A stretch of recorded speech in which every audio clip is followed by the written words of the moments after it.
Bonjour à tous. Aujourd'hui, on parle de cellules souches très particulières, les vicelles. Elles sont minuscules, rares et pourtant très discutées. Pourquoi ce sujet revient-il si fort en 2026? Parce qu'on a enfin des outils qui voient ce qu'on ne voyait pas avant. Les vicelles Very Small Embryonic Like Stem Cells sont des cellules primitives présentes dans la moelle osseuse, le sang périphérique, le sang mobilisé et le sang de cordon. Elles font moins de 7 micromètres, donc elles passent facilement sous le radar. Et justement, l'un des apports majeurs récents, c'est l'imagerie en cytométrie de flux.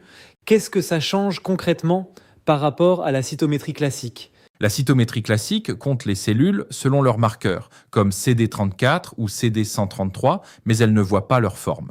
L'imaging flow cytométrie, elle, ajoute une image à chaque cellule.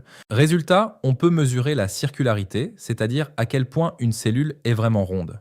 Et cette circularité n'est pas un détail esthétique, si j'ai bien compris. Exactement.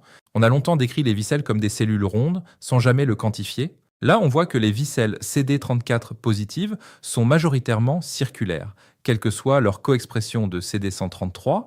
À l'inverse, beaucoup de cellules CD133 positives, surtout sans CD34, sont irrégulières. Donc, le marqueur change complètement l'image qu'on se fait de la population.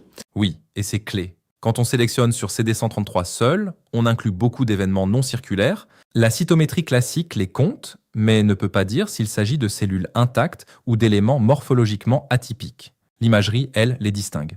Ce qui explique les écarts de quantification entre les deux méthodes. Absolument. Pour les vicelles CD34 positives, les deux techniques donnent des chiffres comparables.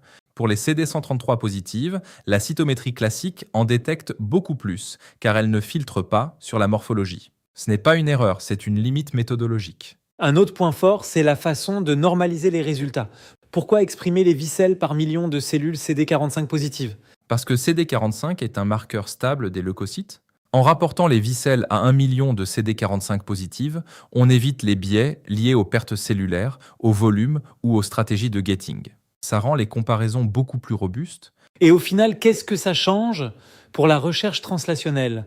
Ça clarifie la hiérarchie. Les vicelles CD34 positives, circulaires et plus abondantes sont plus accessibles cliniquement, notamment en thérapie cellulaire cardiovasculaire.